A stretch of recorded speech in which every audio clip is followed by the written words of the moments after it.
नमस्कार दोस्तों, स्वागत है मेरे यूट्यूब चैनल में। एनसीईआरटी सीरीज को आगे बढ़ाते हुए आज हम लोग डिस्कस कर रहे हैं चैप्टर 5 पृथ्वी के प्रमुख परिमंडल। ये चैप्टर आपके लिए बहुत ही इम्पोर्टेंट होने वाला है और एग्जाम से रिलेटेड इस चैप्टर में बहुत सारे फैक्ट्स दिए हुए हैं।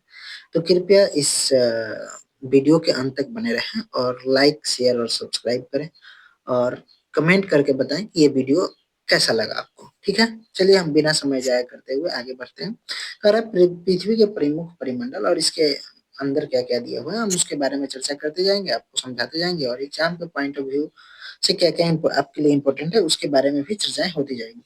जैसा कि आप पहले अध्याय में पढ़ चुके हैं कि पृथ्वी एक मात्र ऐसा ग्रह है जहाँ जीवन है। तो आप जानते ही हैं कि अभी बहुत सारा रिसर्च चल रहा है, मंगल ग्रह पर, चंद्रमा पे जाने की बातें हो रही हैं और किसी ग्रह पे कोई जीवन है कि नहीं उसके बारे में भी अभी रिसर्चें चल रही हैं, लेकिन अभी तक ऐसा कोई प्रमाण नहीं पाया गया है। लेकिन पृथ्वी एकमात्र ऐसा ग्रह है जहाँ पे एक प्रमाण पाया गया है कि यहाँ जीव है। ठीक, मानव यहाँ जीवित रह सकता है क्योंकि जीवन के लिए आवश्यक तत्व भूमि, जल, हवा पृथ्वी पर मौजूद है, क्योंकि यहाँ पे वो सारी आवश्यकताओं की पूर्ति हो जाती है जिससे एक जीवन जीने के लिए आवश्यक है। पृथ्वी की सतह ऐसी है जिसमें पर्यावरण के तीन महत्वपूर्ण घटक आपस में मिलते हैं तथा एक दूसरे को प्रभावित करते हैं। ठीक, अब ये तीन महत्वपूर्ण घटक कौन कौन से हैं उसके बारे में आइए चर्चा करते हैं। ठीक है ना। तो आगे कह रहा है कि पृथ्वी का ठोस भाग जिस पर हम रहते हैं उसे भूमंडल कहते हैं। जो पृथ्वी का क्रस्ट है यानी ऊपरी भाग है जिस पे हम घर और बनाते हैं, इसको भूमंडल कहा जाता है। जिस पे पेड़ पौधा ये सब चीजें भूमंडल कहा जाता है। गैस की परतें जो पृथ्वी के चारों ओर घेरती है उसे वायुमंडल कहा जाता है। ठीक है ना, जहाँ ऑक्सीजन, नाइट्रोजन, कार्बन डाइऑक्साइड तथा दूसरी गैसें पाई जाती हैं। तो इन सब जो गैसों की अ, जो एक तरह से कह सकते हैं आवरण है जो पृथ्वी के चारों ओर से घेरे रखा है, उसको हम वायुमंडल कहते हैं। ठीक, आगे बढ़ते हैं। पृथ्वी के बहुत बड़े भाग पर जल पाया जाता है जिसे जलमंडल कहा जाता है। जलमंडल में जल की सभी अवस्थाएं, जल, बर्फ, जलवाष्प सम्मिलित होती है। तो ये तीनों अवस्थाएं जो है, ठीक है ना, वो इसमें जलमंडल में सम्मिलित है। ठीक है, अब आगे देखते हैं। आगे कह रहा है कि जीव मंडल एक सीमित क्षेत्र है जहाँ स्थल, जल एवं हवा एक साथ मिलते हैं तथा सभी प्रकार के जीवन पाए जाते हैं। तो जीव मंडल वो जगह है जहाँ पे सब चीजें मिलकर एक जीवन की उत्पत्ति हो रही है और वहां पे चीजें रह रही हैं, तो उनको जीव मंडल कहा जाता है। ठीक, अब आगे देखिए यहाँ पे दिया हुआ है कि शब्दों की उत्पत्ति। ग्रीक भाषा में लिथास का क्या अर्थ है, एटमास का क्या अर्थ है, ये जो चीजें हैं जो साइड साइड में एनसीईआरटी में दिया हुआ है, ये बहुत ही वीवीआई हो रहा है क्योंकि आजकल जो बीपीएससी टीआरई का एग्जाम हो रहा है इसमें यहाँ से भर भर के क्वेश्चन पूछ रहे हैं। ठीक है ना, तो यहाँ से भी ये क्योंकि एक अ, बहुत ही अच्छा टॉपिक है। इसमें लिथास, जो ग्रीक भाषा में लिथास का अर्थ क्या है, तो इससे भी एक क्वेश्चन अराइज हो सकता है। तो इसको बिल्कुल ही याद कर लीजिए और इसको भूलिए ना। नहीं, ठीक है ना, आइए हम डिस्कस करते हैं। कह रहा है ग्रीक भाषा में लिथास का अर्थ है पत्थर। जो लिथास होता है उसका अर्थ पत्थर होता है। एटमास का अर्थ वाष्प होता है। ह्यूडर का अर्थ जल होता है और बायोस का अर्थ क्या होता है, जीवन होता है। ठीक है, फिर से एक बार रिपीट कर देता हूँ। लिथास का अर्थ पत्थर है, एटमास का अर्थ वाष्प है, ह्यूडर का अर्थ जल है और बायोस का अर्थ जीवन है। ठीक है, अब आगे बढ़ते हैं। आगे यहाँ कह रहा है कि भूमंडल के बारे में अब चर्चाएं हो रही हैं। भूमंडल को लिथोस्फीयर भी कहा जाता है। क्या कहा जाता है, लिथोस्फीयर भी कहा जाता है। एक बार स्पेलिंग लिख लो, LITHO, लिथो, SPHERE।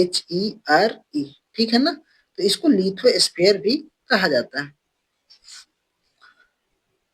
अब आगे कह रहा है कि पृथ्वी के ठोस भाग को, जो ऊपरी भाग है यानी ठोस भाग है, उसको भूमंडल कहा जाता है। यह परपट्टी की चट्टानों या मिट्टी की पतली परतों से बना है जिसमें जीवन के लिए पोषक तत्व पाए जाते हैं, क्योंकि इनमें बहुत सारे मिनरल्स पाए जाते हैं जो जीवन के लिए बहुत या जीवों के लिए, ठीक है ना, वो आवश्यक है। तो वो सब चीजें यहाँ से पूर्ति होती है।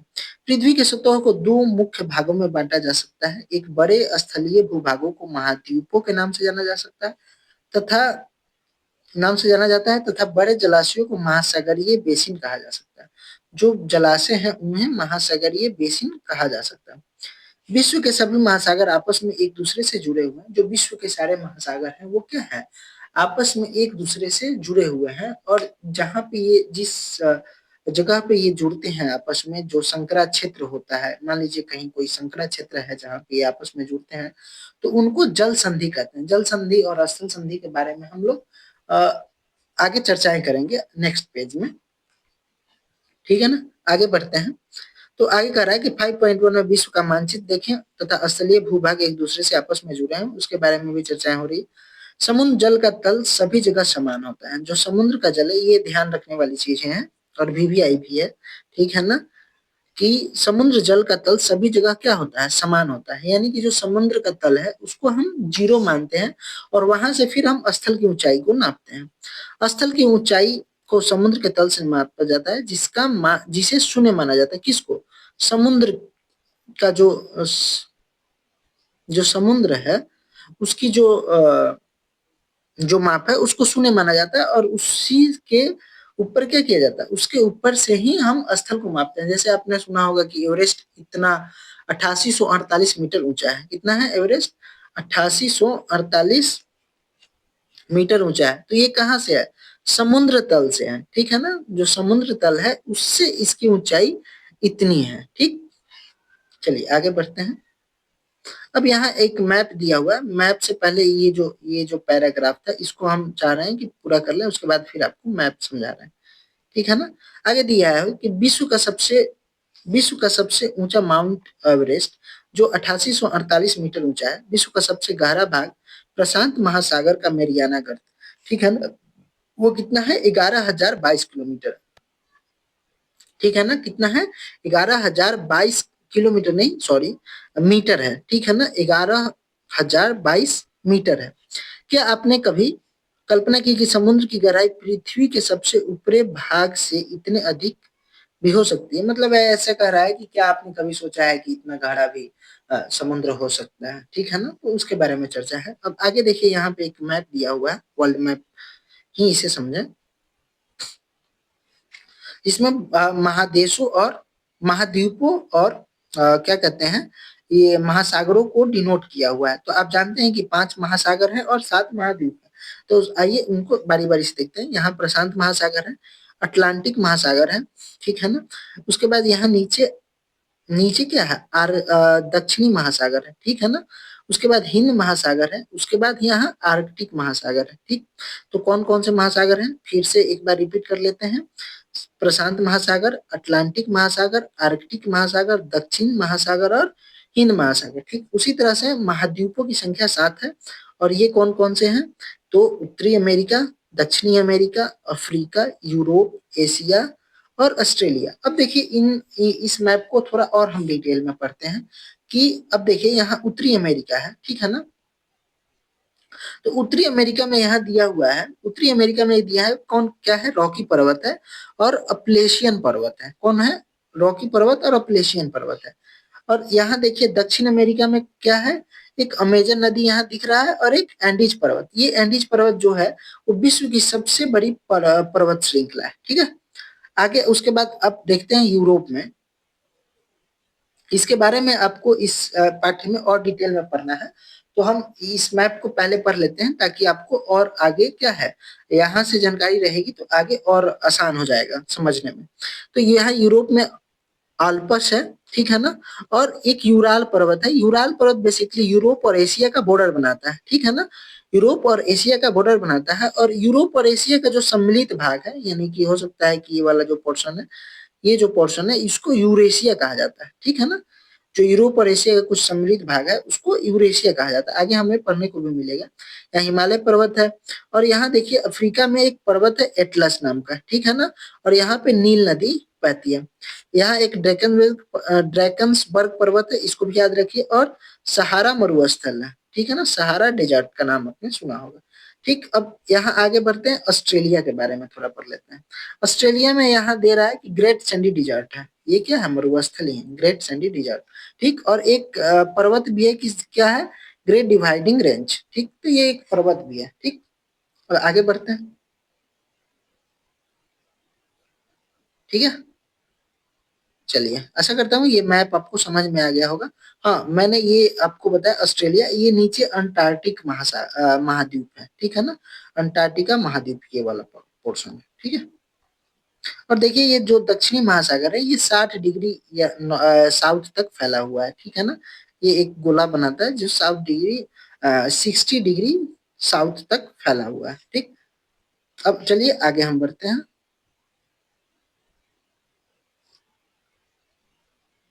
एक सेकेंड। हाँ चलिए। तो ये अब हमने पढ़ चुके थे। अब क्या यहाँ कह रहा है कि क्या आप जानते हैं, ठीक है ना। यहाँ से ऐसे कुछ पूछ दे कि ये भारत की पहली महिला कौन थी जो एवरेस्ट पे चढ़ाई की थी, या पहली महिला कौन थी, तो उसके बारे में यहाँ पे जानकारी दिया है कि न्यूजीलैंड के न्यूजीलैंड के एडमंड हिलेरी तथा भारत के तेंजिंग नोर्गे शेरपा 29 मई 1953 को पृथ्वी के सबसे ऊंचे शिखर माउंट एवरेस्ट पे चढ़ने वाले पहले व्यक्ति थे। कौन थे? Tenzing Edmund Hillary Edmund Hillary और तेंजिंग शेरपा ये पहले व्यक्ति थे जिन्होंने क्या किया, एवरेस्ट पे चढ़ाई की, ठीक। कब?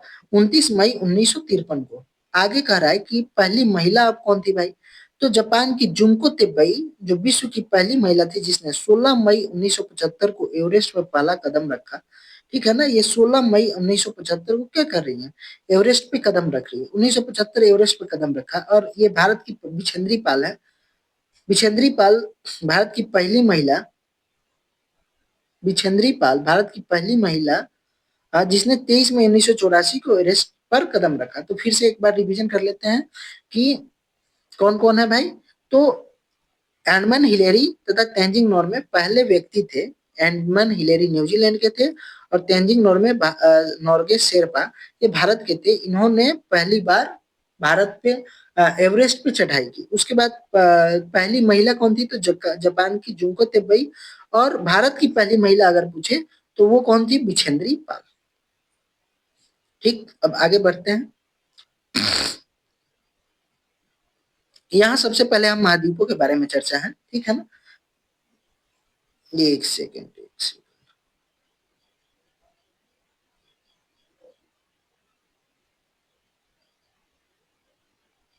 हाँ, हमने भूमंडल के बारे में पढ़ लिया है। अब हम महासागर के बारे में, महाद्वीप के बारे में पढ़ेंगे, ठीक है। कह रहा है कि पृथ्वी पर 7 प्रमुख महाद्वीप हैं। ये विस्तृत जल राशि के द्वारा एक दूसरे से अलग है। जो जो जो महाद्वीप है वो एक दूसरे से एक जल राशि के द्वारा अलग होते हैं।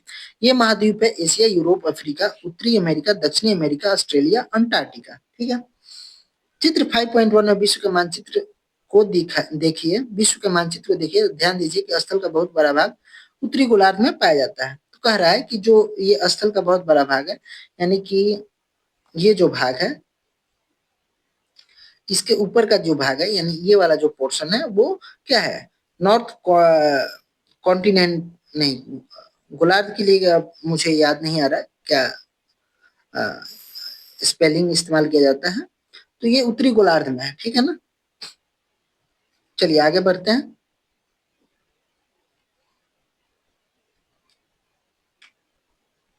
ठीक है ना। अब आगे अब चर्चाएं यहाँ पे हो रही है एशिया के बारे में, कि एशिया के बारे में अब क्या क्या जानकारी यहाँ पे दी हुई है वो देखते हैं। एशिया विश्व का सबसे बड़ा महाद्वीप है। ये पृथ्वी के कुल क्षेत्रफल का 1/3, कितना भाई, 1/3 है। अगर ऐसा क्वेश्चन एक अराइज कर दे कि एशिया पूरे पृथ्वी के कुल क्षेत्रफल का कितना भाग लिया हुआ है, तो वो कितना है, 1/3 भाग, ठीक है ना। कुल क्षेत्रफल के 1/3 पर फैला है। यह महाद्वीप पूर्वी गोलार्ध में स्थित है। अब यहाँ एक चीज आ रही है कि पूर्वी गोलार्ध, तो ये कैसे समझेंगे। मान लीजिए कि ये पृथ्वी है, ठीक है ना। एक सेकंड, ये पृथ्वी है और इसको आप यहाँ बीच से काटिए, तो ये उत्तरी गोलार्ध, ये दक्षिणी गोलार्ध। और अगर हम इसको बीच से ऐसे काटे तो ये पूर्वी गोलार्ध हो जाता है, ये पश्चिमी गोलार्ध हो जाता है, ठीक है ना। और हमारा जो एशिया है यहाँ पे है, ठीक। तो इसके कारण से ये ऐसा हो रहा है, ठीक है। यह महाद्वीप पूर्वी गोलार्ध में स्थित है। कर्क रेखा रेखा इस महाद्वीप से होकर गुजरती है। एशिया के पश्चिम में यूराल, जो हमने देखा कि जो यूरोप और एशिया के जो बॉर्डर पे जो पर्वत था वो यूराल पर्वत है, जो इसे यूरोप से अलग करता है। किसको? एशिया को अलग करता है। यूरोप और एशिया के संयुक्त भाग को यूरेशिया कहा जाता है। ठीक, तो ये याद रखिए, अगर ऐसा कोई क्वेश्चन पूछे यूरोप और एशिया के संयुक्त भाग को क्या कहा जाता है, यूरेशिया कहा जाता है, साइबेरिया कहा जाता है, ऐसा कुछ अगर क्वेश्चन बना दे तो वो क्या होगा, आंसर आपका यूरेशिया होना चाहिए। ठीक है, अब आगे हम यूरोप के बारे में पढ़ेंगे। कह रहा है कि एशिया से बहुत छोटा है, यूरोप जो है वो एशिया से छोटा है। यह महाद्वीप एशिया के पश्चिम में स्थित है। ये कहाँ पे स्थित है, एशिया के पश्चिम में स्थित है। आर्कटिक ब्रीथ इससे होकर गुजरती है, जो आर्कटिक ब्रीथ है वो इससे होकर गुजरती है। आर्कटिक ब्रीथ क्या है, 66.5 डिग्री जो नॉर्थ का जो पॉइंट है वो आर्कटिक ब्रीथ है। ठीक है ना, तो वो इससे होकर गुजरती है। यह तीन तरफ से जल से घिरा है। विश्व के मानचित्र को देखिए, इसकी स्थिति का पता लगाए, जैसे हमने पहले मानचित्र देखा है, और हम एक बार फिर लास्ट में डिस्कस कर लेंगे। ठीक है ना, तो वो कह रहा है कि आप एक बार वहां जाके देखिए और कैसा आपको क्या समझ में आ रहा है। आगे अब चर्चाएं अफ्रीका के बारे में हो रही है। अफ्रीका एशिया के बाद विश्व का दूसरा सबसे बड़ा महाद्वीप है। विषुवत या 0 डिग्री अक्षांश इस महाद्वीप के लगभग मध्य भाग से होकर गुजरती है। यहाँ कह रहा है कि 0 डिग्री अक्षांश इस महाद्वीप के लगभग मध्य भाग से होकर गुजरती है। ठीक है ना, यानी इसको भूमध्य रेखा भी कहा जाता है। ये अफ्रीका से होकर क्या हो रही है, गुजर रही है। अफ्रीका का बहुत बड़ा भाग उत्तरी गोलार्ध में स्थित है। अफ्रीका का जो बहुत बड़ा भाग है वो क्या है, उत्तरी गोलार्ध में स्थित है। यानी कि ये ऐसा महाद्वीप है जहां से तीन रेखाएं, कर्क रेखा, मकर रेखा और भूमध्य रेखा तीनों गुजरती हैं, और ये उत्तरी और दक्षिणी दोनों गोलार्ध में स्थित है। आप पाएंगे कि यहाँ एक ऐसा महाद्वीप है जिससे होकर कर्क विषुवत, मतलब ये कर्क तीनों रेखाएं गुजरती है, जो हमने अभी चर्चा भी किया। ठीक है, सहारा का रेगिस्तान विश्व का सबसे गर्म रेगिस्तान है, जो कि अफ्रीका में ही स्थित है। सहारा रेगिस्तान है, वो क्या है, एक गर्म रेगिस्तान है, और वो अफ्रीका में ही स्थित है। ठीक है, यह महाद्वीप चारों तरफ से समुद्र एवं महासागरों से घिरा हुआ है। ये जो महाद्वीप है वो चारों तरफ से समुद्र और महासागरों से घिरा हुआ है। ठीक,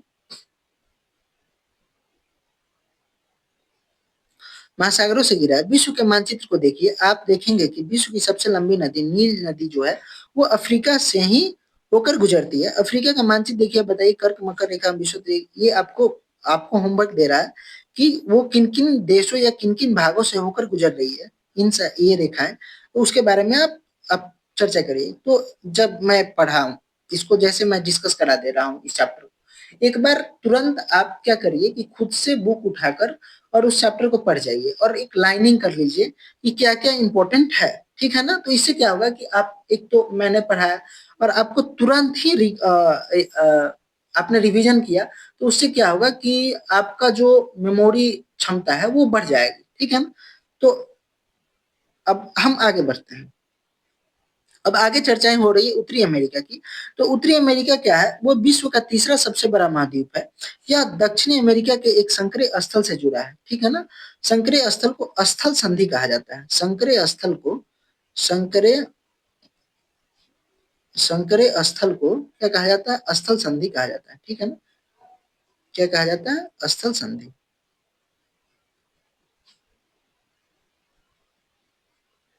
ठीक, स्थल संधि कहा जाता है। तो उत्तरी अमेरिका कह रहा है यहाँ कि उत्तरी अमेरिका यह दक्षिण अमेरिका से एक किस स्थल संधि के द्वारा, पनामा स्थल संधि के द्वारा क्या है, जुड़ा हुआ है। ठीक है, चलिए आगे देखते हैं। कहा जाता है कि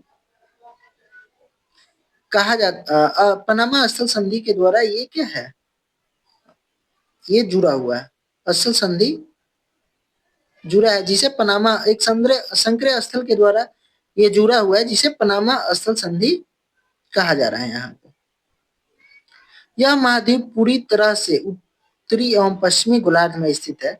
यह महाद्वीप तीन महासागरों से घिरा है। अब ये कह रहा है कि आप इन महासागरों का नाम का पता करिए। जो ये वाला मैप है, यहाँ जो मैप है इसमें आप देखिए और पता करिए कि ये महासागर असल में है कहाँ पे, किन किन कौन कौन से महासागर हैं जो इसको घेरे हुए हैं। ठीक, हम आगे बढ़ते हैं और यहाँ डिस्कस कर लेते हैं स्थल संधि और जल संधि क्या है। ठीक है ना, तो कह रहा है कि इसमें स्थल संधि स्थल का वह संकरा भाग होता है जो दो बड़े स्थलीय भागों को एक दूसरे से जोड़ता है। दो बड़े स्थलीय भागों को क्या कर रहा है, ये एक दूसरे से जोड़ रहा है। और यहाँ उत्तरी अमेरिका और दक्षिणी अमेरिका को ये जोड़ने वाली जो स्थल संधि है, वो उसको क्या कहा जाता है, पनामा। ठीक है ना, क्या कहा जाता है, पनामा। आगे बढ़ते हैं और यहाँ एक और दिया हुआ है कि जल संधि। जल संधि, ठीक है ना। तो जल संधि क्या है, पानी का संकरा भाग होता है जो दो बड़ी जल राशि जैसे समुद्रों और महासागरों को एक दूसरे से जोड़ता है, उसको क्या कहा जाता है, जल संधि कहा जाता है। अब यहाँ कह रहा है कि भारत और श्रीलंका के बीच स्थित जल संधि का नाम बताइए, तो ये याद रख लीजिए और बीपीएससी में बहुत बार पूछा हुआ है, पाक जल संधि। पाक जल संधि, ठीक है ना, जिसको पाक स्ट्रेट भी कहा जाता है, ठीक है ना। आगे बढ़ते हैं। अब आगे चर्चाएं हो रही हैं दक्षिण अमेरिका की। आगे चर्चाएं हैं किसकी, दक्षिण अमेरिका की। कह रहा है दक्षिण अमेरिका का अधिकांश भाग दक्षिणी गोलार्ध में है, तो इसका अधिकांश भाग कहाँ पे, दक्षिणी गोलार्ध में स्थित है। इसके पूर्व तथा पश्चिम में कौन से दो महासागर है, इसको आप ये सारी चीजें आपको होमवर्क के रूप में दिया जा रहा है। और हो सकता है कि ये आप मैप से अगर क्वेश्चन पूछ दिया बीपीएससी में तो आप फंस के रह जाए, तो कृपया आप खुद से थोड़ा मैप कर लीजिए ताकि आपको याद रहे, ठीक है ना। और एक बार अंत में जब ये पूरा चैप्टर पढ़ा लूंगा तो फिर से एक बार मैं ये मैप को आपको पूरा डिस्कस कर दूंगा कि हाँ कैसे है क्या है, तो और आपको अच्छे से समझ में आएगी। और जब मैं ये डिस्कस कर दूं फिर आप एक बार खुद से भी ट्राई करिए। तो इसके पूर्व पश्चिम में कौन से दो महासागर स्थित है, ठीक है ना। आगे कह रहा है कि विश्व की सबसे लंबी पर्वत श्रृंखला जो एंडीज है, इसके उत्तर से दक्षिण की ओर फैली हुई है। तो जो एंडीज है वो कहाँ पे है, दक्षिण अमेरिका में है। दक्षिण अमेरिका में विश्व की सबसे बड़ी नदी अमेजन बहती है, तो यहाँ पे विश्व की जो सबसे बड़ी नदी है वो अमेजन बहती है, ठीक। अब यहाँ ऑस्ट्रेलिया के बारे में चर्चा आ रही है। ऑस्ट्रेलिया विश्व का सबसे छोटा महाद्वीप है।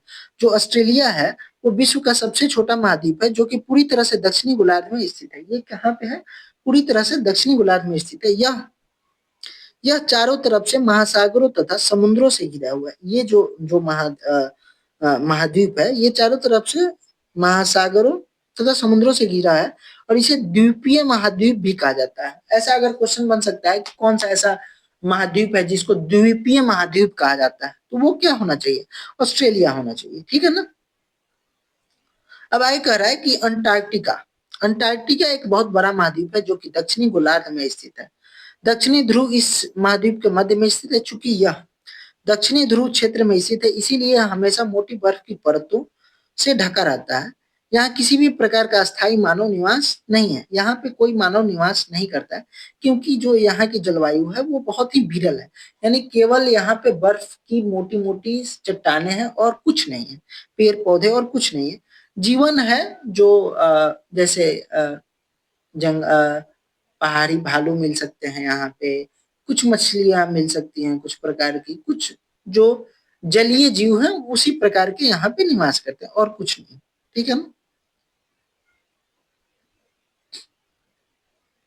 यहाँ किसी भी प्रकार का अस्थायी मानव निवास नहीं है। बहुत से देशों का शोध केंद्र यहाँ पे स्थित है। अब देखिए जलवायु क्लाइमेट के बारे में रिसर्च करने के लिए ये सबसे बहुत महत्वपूर्ण जगह है, इसीलिए हर हर देश का जो है शोध केंद्र यहाँ पे है। इसमें भारत के दो शोध केंद्र हैं जो यहाँ दिया हुआ है। एक और शोध केंद्र है भारती, ठीक है ना, एक और शोध केंद्र है भारती। तो इनका नाम है मैत्री और दक्षिण गंगोत्री और एक और शोध केंद्र भारती है, तो इसको भी आप जानते जाइए। तो अंटार्कटिका में कह रहा हूँ, हाँ अंटार्कटिका में जो दो शोध केंद्र है वो क्या है, मैत्री और दक्षिण गंगोत्री। और इसमें जो नहीं दिया हुआ है एक और शोध केंद्र के बारे में वो है भारती। अब आगे यहाँ एक यहाँ एक डायग्राम दिया है, इसमें दे रहा है कि महासागर में 97.5% जल है और अलवण जल यानी जो मीठे जल हैं, जो पीने योग्य जल हैं, वो कितने हैं, केवल 2.5% जल है, ठीक। अब आगे हम जल मंडल के बारे में चर्चाएं कर रहे हैं।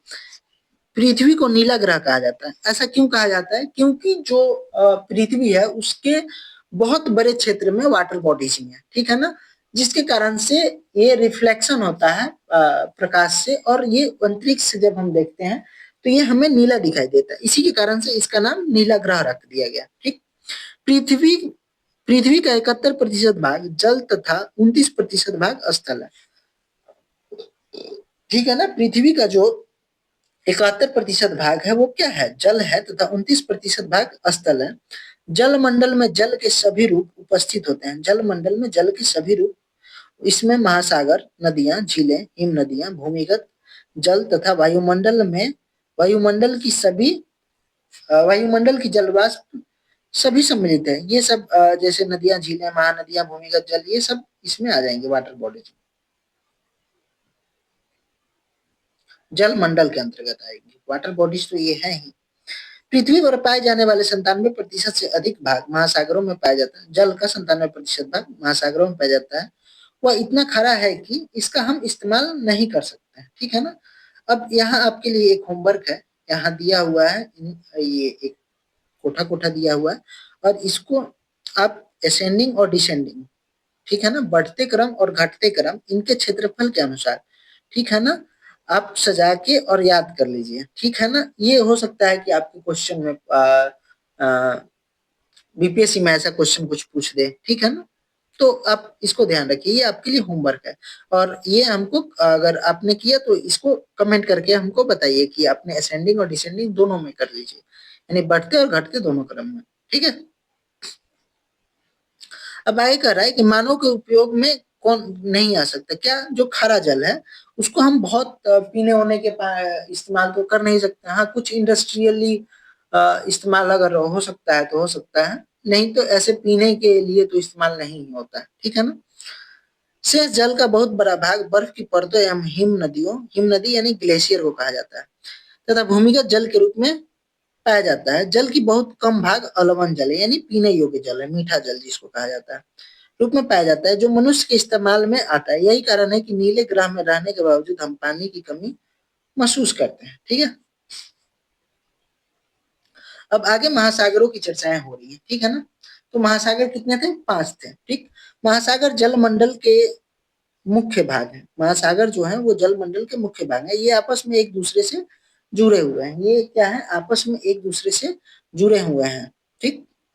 महासागरीय जल हमेशा गतिशील रहता है। जो महासागरीय जल है वो हमेशा क्या रहता है, गतिशील रहता है। तरंगे, ज्वार भाटा तथा महासागरीय धाराएं।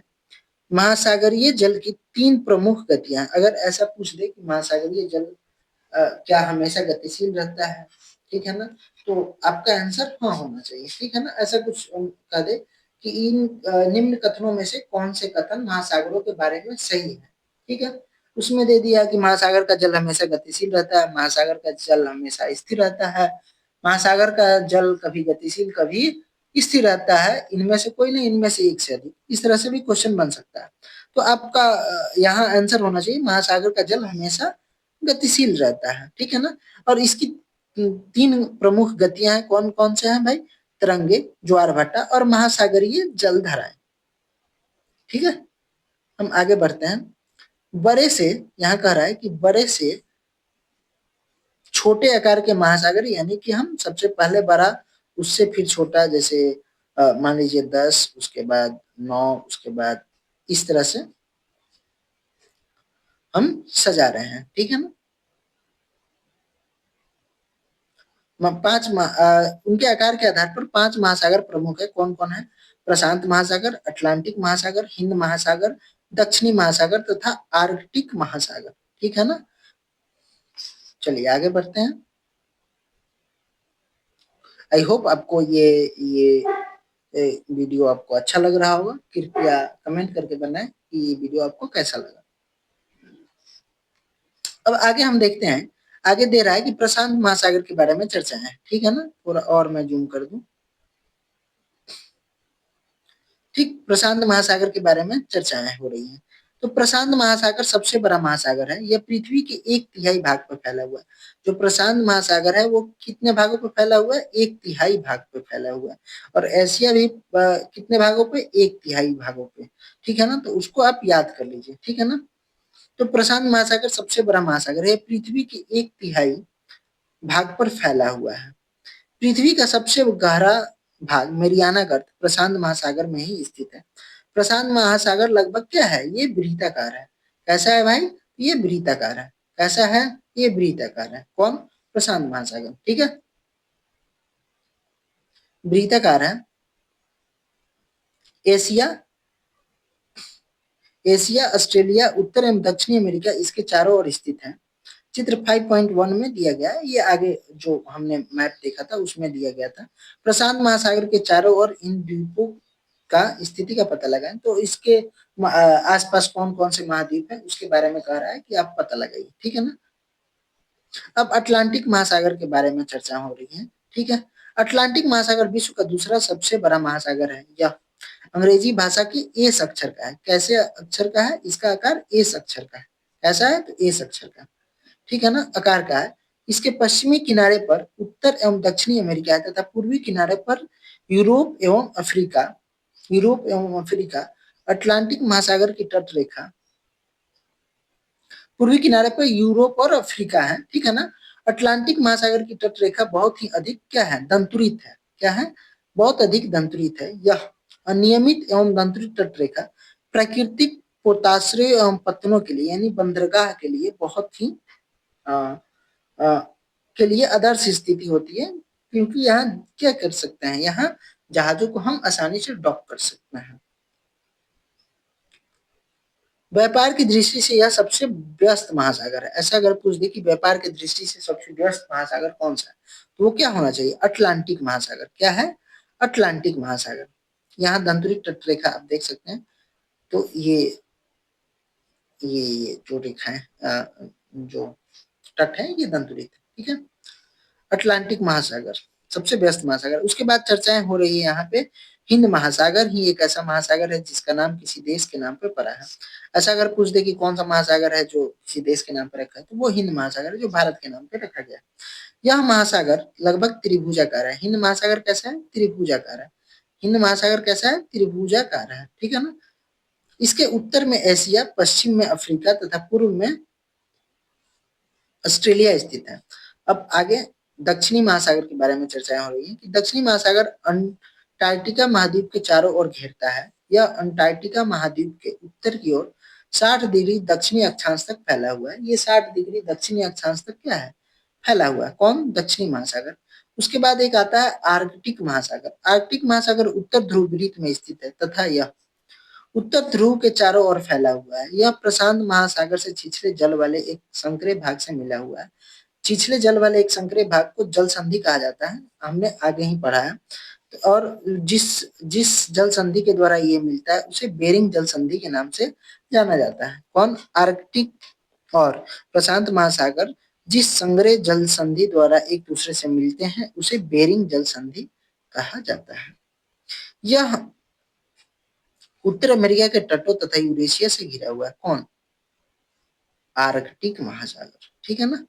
अब आगे यहाँ वायुमंडल की परतों की चर्चा हो रही। तो वायुमंडल की 5 परतें हैं। कौन कौन से, क्षोभ मंडल, समताप मंडल, क्षोभ मंडल, समताप मंडल, मध्य मंडल, आयन मंडल और एक बहिर्मंडल है, ठीक है ना, एक बहिर्मंडल।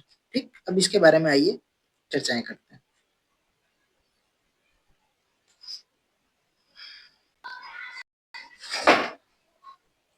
तो वायुमंडल, पृथ्वी हमारे चारों ओर से गैस की एक परत से घिरी हुई है जिसे वायुमंडल कहा जाता है, ठीक है ना। पृथ्वी चारों ओर से गैस की एक परत से घिरी हुई है जिसे वायुमंडल कहा जाता है, ठीक। वायु की यह पतली परत इस ग्रह का महत्वपूर्ण अटूट भाग है। यह हमें ऐसी वायु प्रदान करती है जिससे हम लोग सांस लेते हैं। यह वायुमंडल हम लोगों को सूर्य की कुछ हानिकारक किरणों से बचाता है। ये क्या करता है कि हमें पराबैंगनी, एक ओजोन लेयर होता है, ठीक है ना। ओजोन लेयर क्या करता है, हमें पराबैंगनी किरणों से बचाता है, सूर्य की पराबैंगनी किरणों से, जिससे हमें स्किन कैंसर वगैरह का खतरा हो सकता है। अगर वो पराबैंगनी किरणें हमें अगर डायरेक्ट आए तो हमें स्किन कैंसर वगैरह का खतरा हो सकता है। लेकिन उससे ये क्या करता है, हमें बचाता है।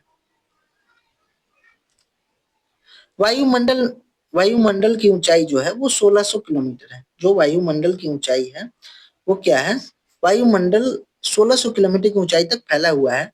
वायुमंडल को उनके घटकों, तापमान एवं अन्य के आधार पर 5 परतों में बांटा जाता है। इन परतों को पृथ्वी की सतह से शुरू करते हुए क्षोभ मंडल, समताप मंडल, मध्य मंडल, आयन मंडल और बहिर्मंडल कहा जाता है, जैसा कि यहाँ देख सकते हैं। ठीक है ना? कौन कौन से नीचे क्षोभ मंडल, उसके बाद समताप मंडल, उसके बाद मध्य मंडल, उसके बाद आयन मंडल, उसके बाद बहिर्मंडल है। ठीक है ना? चलिए आगे बढ़ते हैं। आगे कह रहा है कि वायुमंडल मुख्यतः ऑक्सीजन और नाइट्रोजन का बना है। जो वायुमंडल है वो मुख्यतः क्या है? वायुमंडल मुख्यतः ऑक्सीजन एवं नाइट्रोजन का बना है, जो कि साफ तथा शुष्क हवा का 99% भाग है। तो ये जो है वो इसमें मुख्य रूप से जो वायुमंडल है इसमें ऑक्सीजन एवं नाइट्रोजन पाया जाता है, जो साफ और शुष्क हवा का 99% भाग है। आयतन के अनुसार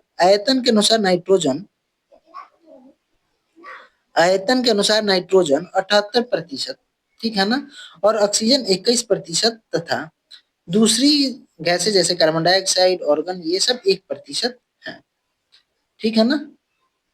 ऑक्सीजन सांस लेने के लिए आवश्यक है, जबकि नाइट्रोजन प्राणियों की वृद्धि के लिए आवश्यक है। कार्बन डाइऑक्साइड यद्यपि बहुत कम मात्रा में है, लेकिन यह पृथ्वी द्वारा छोड़ी गई ऊष्मा को अवशोषित करता है, जिससे पृथ्वी गर्म रहती है। अगर ये ना रहे कार्बन डाइऑक्साइड तो पृथ्वी बहुत ही ठंडी हो जाएगी और यहाँ जीवन क्या है, मुश्किल हो जाएगा। लेकिन अभी क्या हो रहा है कि कार्बन डाइऑक्साइड की मात्रा लगातार बढ़ रही है, जिसके कारण से पृथ्वी धीरे धीरे बहुत गर्म हो रहा है। इसी को ग्लोबल वार्मिंग नाम दिया गया है। आगे इसी चैप्टर में यहीं पे इसी पैराग्राफ में मिलेगा आपको ग्लोबल वार्मिंग के बारे में। ऊंचाई के साथ ऊंचाई के साथ कह रहा है, ऊंचाई के साथ वायु के घनत्व में भिन्नता आती है। ये देखिए इंपॉर्टेंट है। जैसे जैसे ऊंचाई बढ़ेगी ना, वो जो वायु होगा उसका घनत्व क्या है, कम होता जाएगा। यह समुद्र घनत्व समुद्र तल पर सबसे अधिक होता है। जो वायु का घनत्व है वो समुद्र तल पर सबसे अधिक होता है, तथा जैसे जैसे हम ऊपर की ओर जाते हैं यह तेजी के साथ घटता जाता है। आप जानते हैं कि पहाड़ों पर पर्वतारोहियों को हवा के घनत्व में कमी होने के कारण सांस लेने में कठिनाई होती है। ठीक है ना? क्या होती है? सांस लेने में कठिनाई होती है। ऊंचाई पर सांस लेने के लिए उन्हें अपने साथ ऑक्सीजन सिलेंडर लेकर जाना पड़ता है। जैसे जैसे यह यहाँ पे दिया हुआ है जैव मंडल के बारे में, जहाँ वायुमंडल, जलमंडल, स्थलमंडल मिलकर एक जैव मंडल का निर्माण करता है। ठीक है? ऊपर की ओर जाते हैं तापमान घटता जाता है। जैसे जैसे हम ऊपर की तरफ जाएंगे वहां तापमान क्या है, घटता जाएगा। वायुमंडल पृथ्वी पर दबाव डालता है। जाहिर सी बात है कि जो वायुमंडल है वो पृथ्वी पर प्रेशर डालता है। यह एक स्थान से दूसरे स्थान पर अलग अलग होता है। कुछ क्षेत्रों में हमें अधिक दाब महसूस होती है, जबकि कुछ क्षेत्रों में कम होती है। ठीक है ना? अब यहाँ सबसे इंपॉर्टेंट लाइन है वो ध्यान देने वाली है कि वायु उच्च दाब से निम्न दाब की ओर गमन करती है। ठीक है ना? और बहती है, या गमन करना यानी कि जाना। ठीक है ना? वायु जो है उच्च दाब से हमेशा क्या है, निम्न दाब की ओर गमन करती है। और गतिशील वायु को ही हम क्या कहते हैं, पवन कहते हैं। ठीक है ना? गतिशील वायु को ही पवन कहते हैं। अब आगे है जीवमंडल के बारे में चर्चा है। जीवमंडल स्थल जल हवा के बीच एक सीमित भाग है। जीवमंडल जो है वो स्थल जल हवा के बीच एक सीमित भाग है। यह वह भाग है जहाँ जीवन मौजूद है। ये जो है वह भाग है जहाँ पे क्या है, जीवन मौजूद है। यहाँ जीवों की बहुत सी प्रजातियां हैं, जो कि सूक्ष्म जीवों तथा बैक्टीरिया से लेकर बड़े स्तनधारियों के आकार में पाई जाती हैं। ठीक?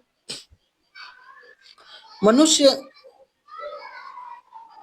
मनुष्य सहित सभी प्राणी मनुष्य सहित सभी प्राणी जीवित रहने के लिए एक दूसरे से जीवमंडल से जुड़े हुए हैं। ठीक है ना? एक दूसरे से क्या है, जीवमंडल से जुड़े हुए हैं। जीवमंडल में प्राणी को मुख्यतः दो भागों में बांटा जाता है। जीवमंडल के प्राणी को मुख्यतः दो भागों में बांटा जाता है, जंतु जगत यानी एनिमल किंगडम, और और पादप जगत जो प्लांट किंगडम कहा में विभक्त किया जा सकता है। पृथ्वी के ये तीनों परिमंडल आपस में पारस्परिक क्रिया करते हैं तथा एक दूसरे को किसी न किसी रूप में प्रभावित करते हैं। अब ये तीन परिमंडल कौन कौन से हैं, आप कमेंट करके बताइए।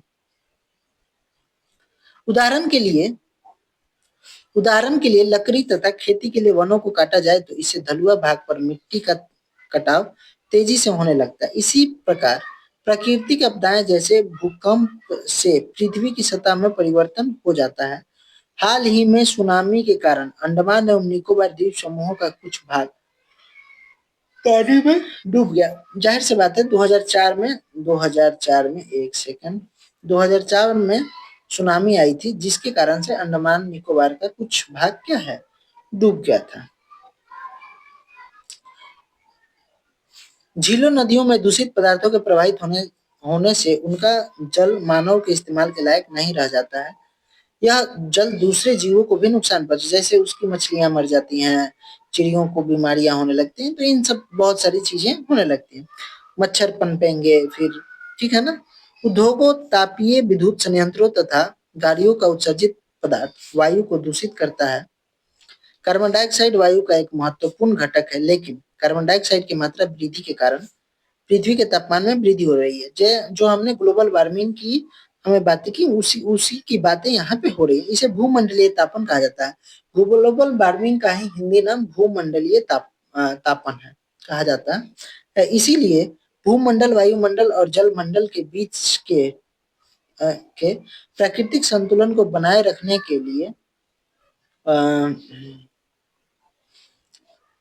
पृथ्वी के संसाधनों का सीमित उपयोग आवश्यक है। यानी कि जितनी हमें आवश्यकता है उतनी ही जो प्राकृतिक संसाधन है, नेचुरल रिसोर्सेज है, उसका हम उपयोग करें, आवश्यकता से ज्यादा ना करें। इसके बारे में महात्मा गांधी ने भी एक बात कहा था कि हमारे पास पेट भरने के लिए संसाधन है, लेकिन पेटी भरने के लिए नहीं, ठीक है ना। तो ये हुआ आपका पूरा चैप्टर, ठीक है ना। यहाँ अभ्यास प्रश्न है, तो इसको खुद से करिए, ठीक है। और हम मिलेंगे नेक्स्ट वीडियो में। और एक बार, हाँ, मैंने कहा था कि इसको मैं एक बार डिस्कस करा दूंगा, इस मैप को हम फिर से एक बार इस मैप को पढ़ लेते हैं। देखिए, कह रहा है कि प्रशांत महासागर, तो दक्षिणी अमेरिका के जो जो दक्षिण अमेरिका है और उत्तर अमेरिका है, इसके जो वेस्ट में, इसके जो वेस्ट में, ये वेस्ट है, ये ईस्ट है, ये नॉर्थ है ऊपर वाला भाग, और ये साउथ है, ठीक है ना। यानी कि ये वाला जो मैं एक तीर का निशान बना देता हूँ, एक सेकंड, तो ये नॉर्थ है, और ये नीचे वाला एक तीर का निशान बना देता हूँ, एक नीचे एक ऊपर, ये साउथ है, ठीक है। और ये ईस्ट है, ये वेस्ट है, ठीक। तो यहाँ पे क्या है, यहाँ पे है प्रशांत महासागर, ठीक। यहाँ पे अटलांटिक महासागर, यहाँ पे आर्कटिक महासागर है, यहाँ दक्षिणी महासागर है, यहाँ हिंद महासागर है, ठीक है। और ये ऑस्ट्रेलिया है, ठीक। तो आप एक बार इसको खुद से करिए और हमें कमेंट करके बताइए कि ये वीडियो आपको कैसा लगा। और कृपया लाइक करिए, शेयर करिए और सब्सक्राइब करिए, ठीक है। तब तक मिलते हैं अगले वीडियो में। जय हिंद, जय भारत।